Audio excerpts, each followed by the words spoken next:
Hey guys, what's up? This is Coach Coombs. Hope everybody's doing okay.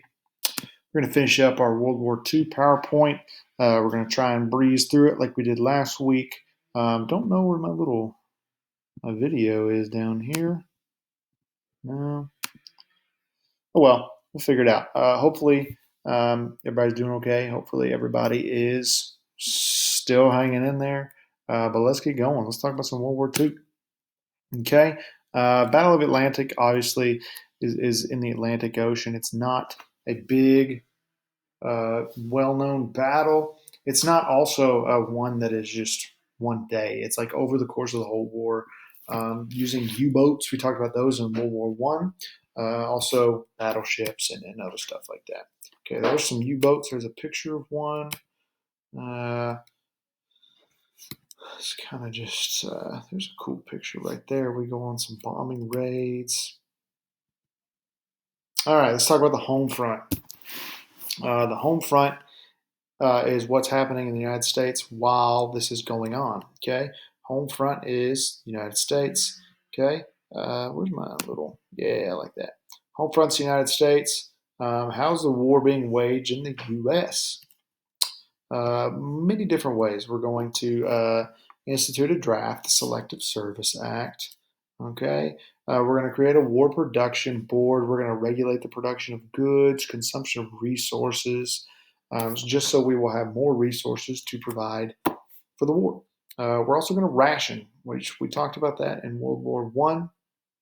But rationing is basically where you limit your consumption of foods or resources, and that's by the general public. Okay, and here's an interesting propaganda piece that happened with World War II. When you ride alone, you ride with Hitler. Okay, so basically they're trying to get people to carpool. They're trying to get people to save gas. You say if you're riding alone, you're riding and you're helping Hitler.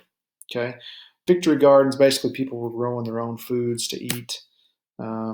Bought war bonds to help get the financial situation good to go.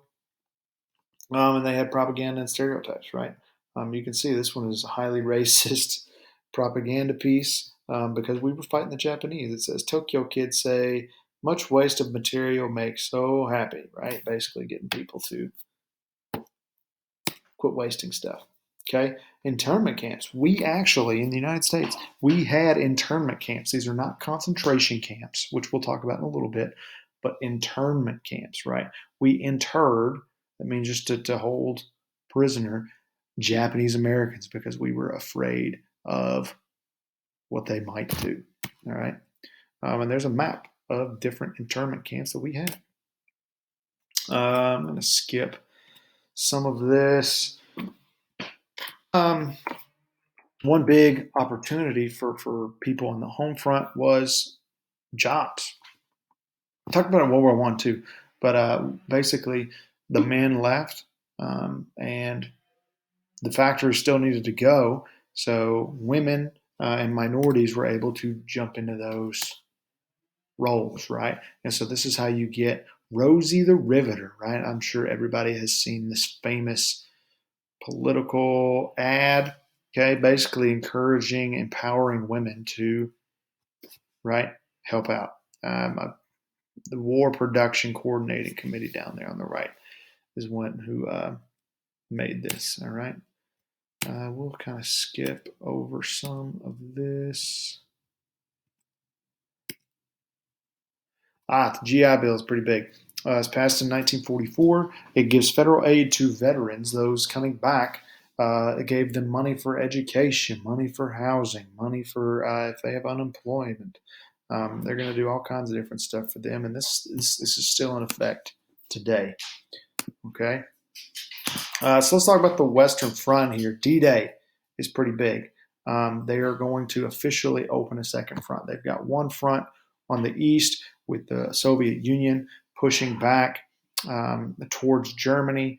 Okay, we're kind of doubling back here, but this is just in Europe. So we are now going to launch an assault on France, which is occupied by Germany, if you remember, that they are going to make it more difficult for the Germans. Okay, so German defenses are enormous on the coast of France. Nazis are expecting an attack. They just don't know where it's going to happen. Okay, so they're thinking maybe Calais is where it's going to happen. Right, it's the shortest distance across the English Channel, but they're wrong. Right, so Germany takes all kinds of troops and they shift them to Calais and they fortify that area because they are sure that's where it's going to happen, which is exactly what the Allies wanted to do because they were never going to attack Calais. So they were going to trick them, right? They started to bomb Calais, which is usually in warfare, if you're about to attack somewhere, usually you bomb that place beforehand, just to kind of weaken the defenses, to kind of make it easier for your invasion. You bomb ahead of time so they will be already down and out. They constructed a huge phantom army at Dover. They sent false radio messages to the French rebels, right, which they knew the Germans were going to intercept, and they were going to try and say that they were going to invade Calais, right? And when they actually invaded Normandy, they dropped soldier dummies at Calais to even like put another layer to this whole thing. Okay, so here's your Allied commander of D-Day. This is Dwight D. Eisenhower. Okay, there he is speaking to the troops. And so this occurs on June 6, 1944, is when D-Day happens. Okay, the weather in Great Britain was very stormy, right? So they had to wait a couple of days, and then eventually they decide we got to go. We can't wait anymore. We got to do this. So June 6th, they attack a region in France called Normandy in the very, very early morning hours. Before they actually invaded, they sent in the 101st Airborne, the paratroopers. They dropped behind the lines. Okay, they dropped inland of France to kind of be there for the people and trying to be there for their guys invading. And they're trying to kind of obviously weaken the defenses as they go. Okay, there's some pictures of everybody crossing the channel. Right, here's a very famous picture. If you remember, this picture is above the whiteboard in my classroom. There they are. You can kind of see they get out, they run up to the beach. You can kind of see they meant to do this at low tide, and I'll show you why. But because they did this at low tide, they had to run all the way up. And up in these hills, there are German bunkers, German machine guns, and they're basically just lighting them up. Okay, they are sitting ducks, and they had nowhere to go but forward. This is why they wanted to go at low tide. These are I forget the actual name of them. They're but everybody just calls them hedgehogs. They're basically, you roll up on one of these at high tide, it's going to put a dent and a hole in the bottom of your boat, and your boat's going to sink. So you can see how many they were. They were everywhere, so that's why we wanted to go at low tide. Okay, so we attacked 5 different places, 5 different beaches. Okay, Utah Beach, Omaha Beach, Gold Beach, Juno Beach, and Sword Beach. Okay, and that's the 5 beaches, and you can see how spread out they are. Omaha is probably your most famous, but there were 5 different landing spots. Okay, Germans had planned on moving the tanks from the rear to push the Allies back, but Hitler went to bed.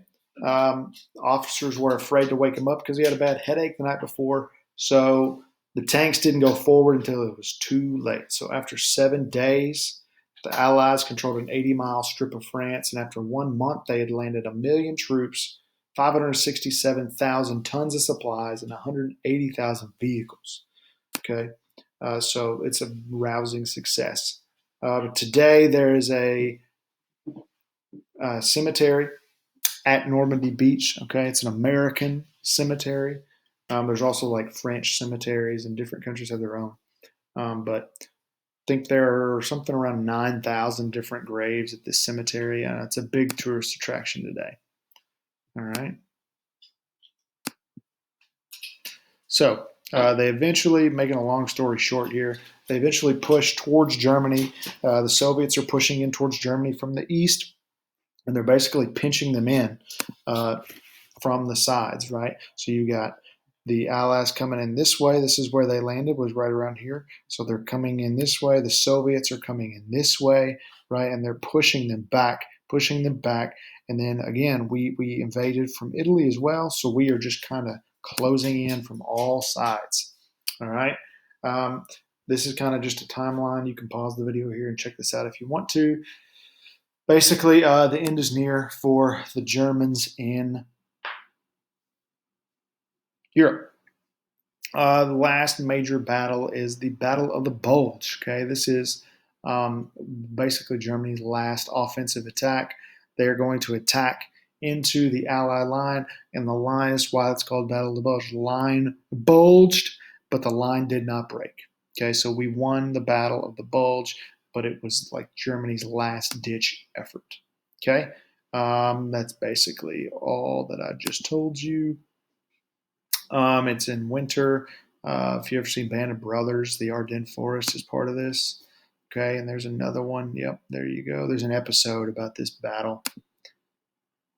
So you can see they are closing from the east, and now it's called the Race to Berlin. Okay, they're seeing if the Allies from the west, from France, from D-Day, can get to Germany first, to Berlin first. Berlin's the capital of Germany, or if the Soviets can from the east. Okay, so you can kind of see they're closing in from both sides. All right. March 1945, the Allies crossed the Rhine River. April 12th, President Roosevelt dies, so he does not get to see the end of World War II, just by about a month. So Harry Truman, his vice president, takes over. And then May 7th, General Dwight Eisenhower accepted the unconditional surrender from Nazi Germany, and that is known as VE Day, or Victory in Europe. All right, there they are. They finally meet. They finally have defeated Germany. Hitler did not last. Okay, Hitler decided he was going to take the easy way out and committed suicide with his wife as well as his main officer. Okay, he had a bunker underneath Berlin, and they basically shot themselves, took poison, and the officers had a note saying to burn Hitler and burn his wife, who they got married the day before, and because he had seen what happened to Mussolini, and he didn't want that happen. So the officers, also their families, committed suicide as well. All right, so here's pictures of Hitler's actual bunker. Okay, it's pretty interesting. You can kind of see. You come down, there's a conference room and a lounge and a bathroom, and Hitler's corner over here. Goebbels is his basically his right hand man over here, doctor, guard, all kinds of stuff. It's very interesting, but you can kind of see there's this cone, and there it is in this, right? So it's just basically straight underground and back from that cone, right? So it's right around this area back here. There's a recreated picture that's in a museum somewhere of the room where Hitler died. Right, so let's talk real quick about the Holocaust, okay? Here's a picture of the gate of Auschwitz. So as the Soviets are pushing towards Berlin, they discover the first Nazi death camp, the first concentration camp. So the Nazis really didn't care that they were there. They were trying to hide everything they could. Everybody they could kill or bury or burn, as many Jewish people as possible before they were stopped. Soviets found 1,000 starving prisoners, the world's largest crematorium, and a warehouse containing 800,000 shoes. There are rumors of it, but there have been no evidence so far. So we're going to kind of skip through some of this stuff. Basically, anti-Semitism has been around in Europe for a long time. It's not new with Germany. It's not new with Hitler. But suffice to say that basically Germans really did not like Jewish people, and same thing for Hitler. And Hitler blamed all of Germany's problems on the Jewish people. Okay, we're going to kind of skip through a lot of this. So they started to build concentration camps. They were built in Germany, other countries that the Germans occupied, Poland, different in France, Belgium, stuff like that. Jews were herded on trains or trucks and shipped to camps. And the camps were prisons for Jews and others that were also considered enemies of Hitler's regime or undesirables. Okay, conditions in the camp were awful. Everybody's hungry, everybody's humiliated, everybody's working constantly, and people are dying. You can see the living conditions here, right? They're all skinny, they've not been eating enough, they're packed on top of each other. This is where they slept, okay? And here's a map of concentration camps. And they also established ghettos to control and punish Jewish people. He decided that starvation, hard work, and shooting were inefficient, right? He would go round up people in the city who he deemed to be Jewish, and they would shoot them on the spot, okay? So he decided to round up, sorry, I already said that, round them up, not just Jewish people, but all the list of people that you see here, and send them to concentration camps, okay? Upon arrival, they were separated, led to a room, asked to leave their belongings. They were asked to get undressed because they were going to take a shower, and they were even given a bar of soap, but they were led into a big chamber that even looked like a shower. They used shower heads. It was tiled like a shower would be, and they put gas through the shower heads, and everybody in that room would die. At the peak, up to 12,000 would die in one day, and it's estimated that 6 million Jewish people died in the Holocaust. Here's a picture of one of the showers and the crematorium where the bodies were burned. Okay. I hate that I had to skip through that so quickly, but we need to talk about the Pacific Theater very quickly. War in the Pacific is happening at the same time. I figured it best to cover all of the European theater and then double back and talk about the Pacific Theater. Otherwise, it would get super confusing. So the war in the Pacific is happening at the same time as the European theater. So the Japanese attacked Pearl Harbor, right? So the Japanese are not going to be ignored. They are going to win several victories. They also use their own form of blitzkrieg. They're highly skilled. They're well trained. They have excellent military equipment. You can see here, there's your Pearl Harbor victory. They're going to win several other victories here. But we're going to test the Japanese with the Doolittle raids, all right? Colonel Doolittle, he is an Army lieutenant. He's a pilot. He leads a group of 16 bombers to Tokyo to kind of see if they're able to be attacked, right? If they have any weaknesses. So he launched from an aircraft carrier. The bombers were forced to land in China. Some they ran out of gas. They weren't able to come back. So they were captured, killed. Some survived. Doolittle's raid didn't do much major damage, but it's a big moral victory because we were able to see that we were vulnerable. Sorry, Japan was vulnerable to an air attack, and it really worried Japan's leaders. Okay, so you've got two basic leaders for the Pacific Theater. The Army is Douglas MacArthur. The Navy is Chester Nimitz. Okay, they're using aircraft carriers. This is your big major player here, right? You can see the red line is the furthest Japanese advance. We're going to talk about a few important battles of the Pacific Theater. First one is Coral Sea. This is May 1942. This is just merely 6 months after Pearl Harbor. All right, they use aircraft carriers. The Battle of Coral Sea was technically considered a tie. All right, we just basically stopped the Japanese advance on that battle. But it was another huge morale boost because it's the first time they stopped the Japanese. Okay. Battle of Midway is considered the turning point of the Pacific theater. It's the Japanese offensive. We intercepted a coded message about the attack, so we knew it was going to happen, but the Japanese didn't know that we knew. So on June 4th, the Japanese bombed Midway until the U.S. aircraft carriers show up. We kind of allowed it to happen, so we kind of lured them into a trap.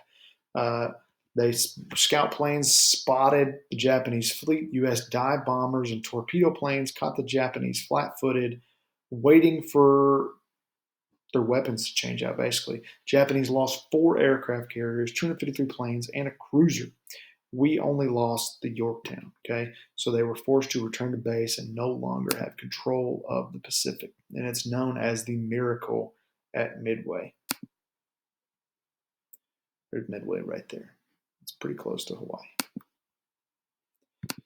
The basic strategy of the Pacific was island hopping. It's totally different than Europe. You can't hunker down and have a base and just use old-fashioned tactics because there's just water and thousands of islands. So we're basically going to use a leapfrogging campaign, right? An island hopping campaign. We're going to attack selected islands and just basically bomb the rest. So one of the battles was Battle of Guadalcanal. The Americans land a bunch of troops. It's 6 months. It's long, but we end up winning by 1943.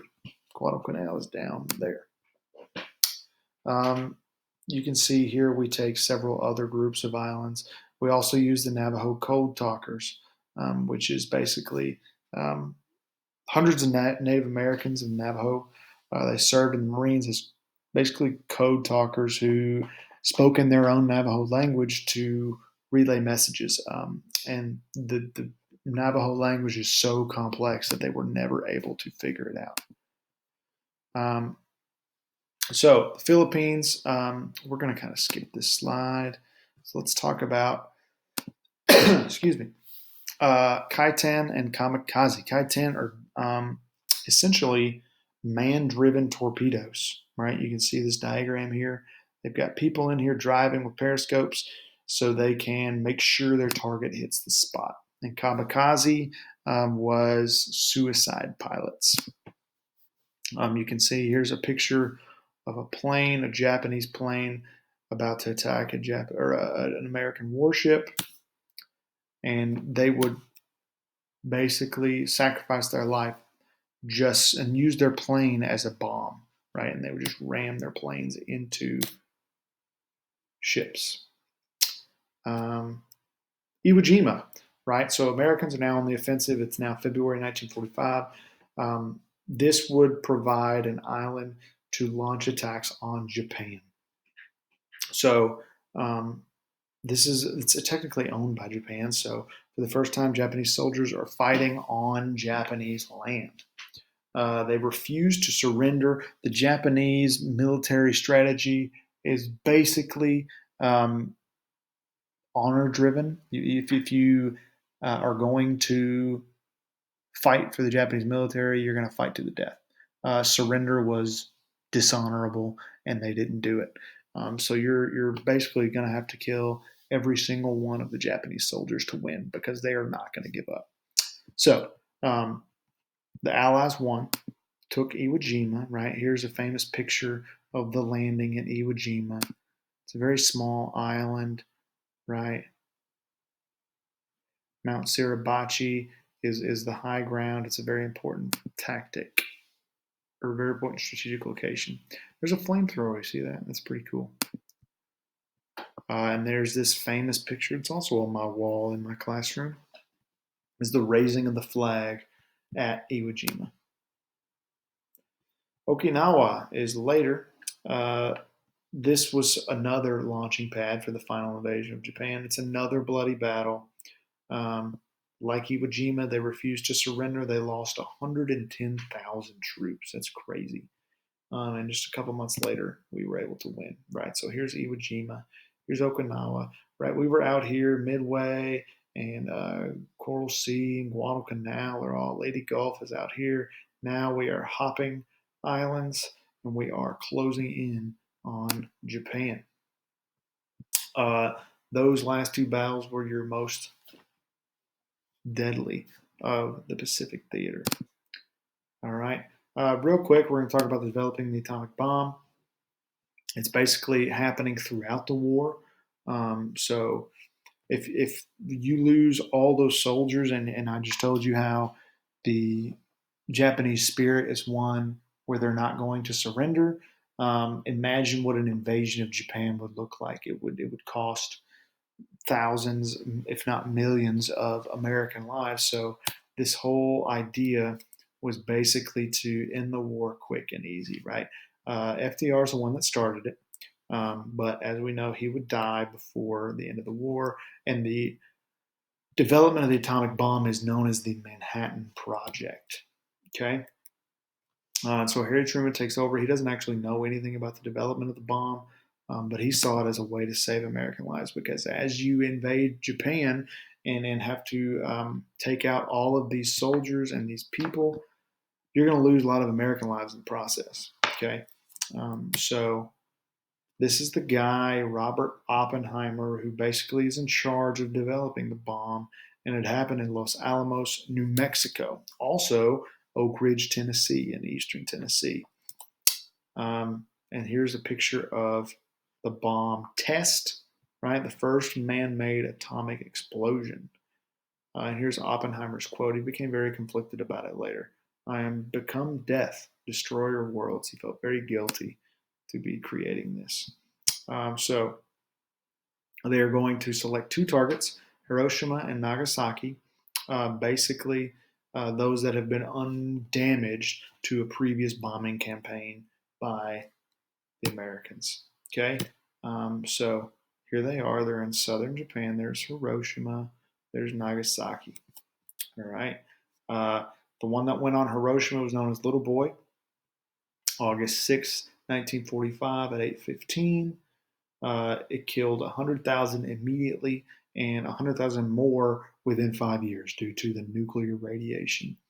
3 days later, we dropped another one on Nagasaki known as Fat Man, and 70,000 were dead immediately, and 70,000 more would die within 5 years. So there's a picture of the Hiroshima explosion. There's a picture of the Nagasaki explosion. The effects, the temperature at the very center would be 5,400 degrees. A silent flash would be seen by close observers, resulting in death or severe burns. You would have black rain, massive fire, radiation sickness, blood cancer, bone cancer, miscarriages, birth defects, all kinds of stuff. Horrible, horrible stuff. And here's a picture of a stopwatch found by somebody or owned by somebody during one of the bombings. The clock stopped at the moment the bomb was dropped. And that's basically what it looks like afterwards. Nothing, desolation. So after that, Japan surrendered. Okay, and you've got VJ Day, which is Victory in Japan Day. We had VE Day in May 1945. We have VJ Day in August 1945, just about a week after these bombings happened. They met on the USS Missouri. Here's a famous picture from the VJ Day celebration in Times Square, New York. And this represented the end of World War II completely. So everybody is happy. Soldiers are home. People meeting up with their families and loved ones. It's a big time. And so we would occupy Japan after that. The death toll here is 57 million deaths, and is by far the deadliest war in history, in world history. The vast majority of deaths were actually civilians. Okay, 12 million soldiers, 45 million civilians. That is due to the Holocaust. That's due to incendiary bombing. It's due to the atomic bombs, all kinds of different stuff. And then obviously you have the Holocaust as well. So that's where we're going to stop for today. That's the end of our PowerPoint. And hopefully I didn't go too quick. You can always run it back and rewatch it, pause it, look at some other stuff that we did. But let me know if you have any questions.